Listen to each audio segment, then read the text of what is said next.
الحمد لله رب العالمين والصلاة والسلام على أشرف الأنبياء والمرسلين نبينا محمد وعلى آله وصحبه أجمعين۔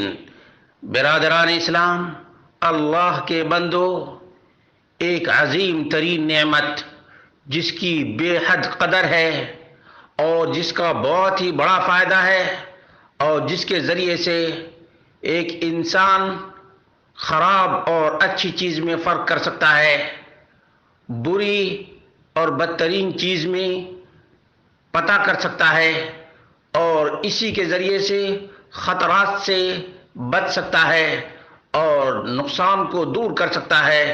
اللہ رب العالمین نے فرمایا، کیا ہم نے انسان کو دو آنکھیں نہیں عطا فرمائی ہیں؟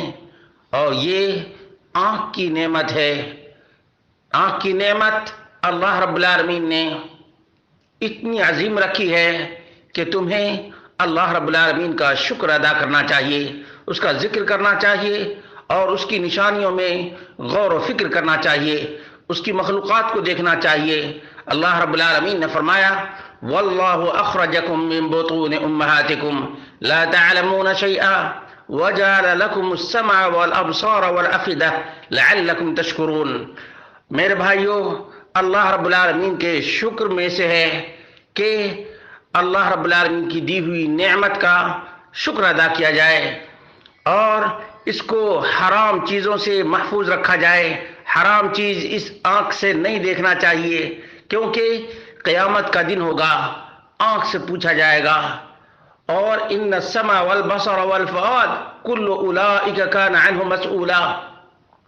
اللہ رب العالمین نے پہلے آنکھ کا ذکر کیا ہے اور آنکھ کو پست رکھنا یہ شرمگاہ کی حفاظت کی ذمہ داری ہے، کیونکہ آدمی جب دیکھتا ہے تو آگے کی باتیں کرتا ہے اور کہا جاتا ہے کہ دیکھنا یہ زنا کی ڈاک ہے، اور اسی کے ذریعے سے آدمی آگے تک پہنچتا ہے۔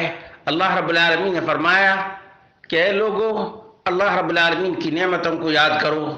اور میرے بھائیوں، دوستوں اور ساتھیوں، نبی مکرم صلی اللہ علیہ وسلم نے فرمایا کہ نگاہ زنا کرتی ہے، اور زنا اس کا یہ ہے کہ دیکھے غلط چیز کی طرف، غلط عورت کی طرف۔ اسی طرح سے اللہ رب العالمین نے فرمایا، قُل لِّلْمُؤْمِنِينَ يَغُضُّوا مِنْ أَبْصَارِهِمْ وَيَحْفَظُوا فُرُوجَهُمْ۔ مومنوں سے کہو اپنی نگاہیں پست رکھیں اور اپنی شرمگاہوں کی حفاظت کریں۔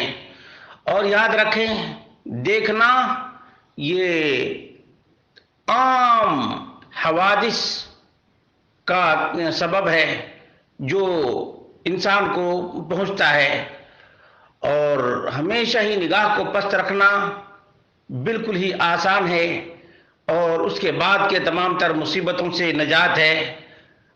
نظر حرام کی مصیبتیں اور آفتیں یہ ہیں کہ آدمی حسرات کا شکار ہوتا ہے، اور بندہ دیکھتا ہے کہ اس پر وہ قادر نہیں ہے اور نہ صبر کر سکتا ہے، اور یہ سب سے بڑا عذاب ہوتا ہے۔ دیکھ لینے کے بعد اسی پر ہمیشہ نگاہ رہتی ہے۔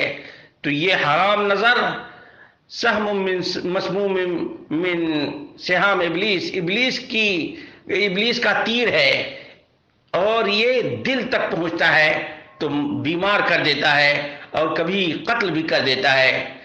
اور کتنے ہی نظریں ہیں جس نے انسان کے دل کو چاک کر دیا ہے، اور تیر بغیر کسی کمان کے پہنچ جاتا ہے۔ اور اللہ رب العالمین نے اس آنکھ کی حفاظت کے لیے بہت سے اسباب رکھے ہیں، ان میں سے ایک حیا ہے۔ اللہ رب العالمین سے حیا، وہ اسی نے یہ آنکھ عطا فرمائی ہے، اور یہ جاننا چاہیے کہ اللہ رب العالمین دیکھ رہا ہے۔ یعلم خائنۃ الاعین وما تخفی الصدور۔ بعض اسلاف سے پوچھا گیا، بما یستعان علی غض البصر، نگاہ کو پست رکھنے کے لیے کون سا طریقہ اپنانا چاہیے؟ کہا کہ بعلمک ان نظر اللہ الیک، صرف یہ عقیدہ تمہارا ہو کہ اللہ رب العالمین تم کو دیکھ رہا ہے۔ اسبق من نظرک الی ما تنظرہ، اور اس کی نگاہ اس چیز سے آگے بڑھ جاتی ہے جس کو تم دیکھ رہے ہو. اور اسی طرح سے نگاہ پست رکھنے پر جو معاون ہے وہ یہ ہے کہ گناہ کو چھوڑ دے. اللہ رب العالمین اس کے بدلے میں خیر دیتا ہے. وَمَن يَتَّقِ اللَّهَ يَجْعَلْ لَهُ مَخْرَجًا وَيَرْزُقْهُ مِنْ حَيْثُ لَا يَحْتَسِبُ. علامہ ابن القیم نے غض بصر کے بہت سے اسباب کو بیان کیا ہے اور بہت سے طریقے کو بیان کیا ہے. یاد رکھیں، نگاہ کو پست رکھنا یہ بہت ہی خفیہ دروازہ ہے من ابواب الرزق الالہی. اللہ رب العالمین اس کے ذریعے سے رزق فراہم کرتا ہے. اللہ رب العالمین نے فرمایا وَلَا تَمُدَّنَّ عَيْنَيْكَ إِلَىٰ مَا مَتَّعْنَا بِهِ أَزْوَاجًا مِّنْهُمْ زَهْرَةَ الْحَيَاةِ الدُّنْيَا لِنَفْتِنَهُمْ فِيهِ وَرِزْقُ رَبِّكَ خَيْرٌ وَأَبْقَىٰ. میرے بھائیو، ہم بہت ہی زیادہ نصیحت کے ضرورت مند ہیں کہ ہم اپنی نگاہ کو پست رکھیں. آج کا زمانہ فتنوں کا زمانہ ہے جس میں دل اور آنکھ دونوں پر اثر ہوتا ہے، اور کتنی ہی فتنے اور حوادث انہی غلط نظروں کی وجہ سے ہیں. اور آج تو ہر ایک کے ہاتھ میں چینلز ہیں اور نہ جانے کتنے بے حیائی کے اڈے ہیں. اس لیے اللہ کے بندو، اللہ رب العالمین سے ڈرو اور اللہ رب العالمین کی اس نعمت کا شکریہ ادا کرو. اور شکر یہ ہے کہ حلال چیز کو دیکھو اور حرام چیز سے اپنے آپ کو بچاؤ. حرام چیز سے بچاؤ.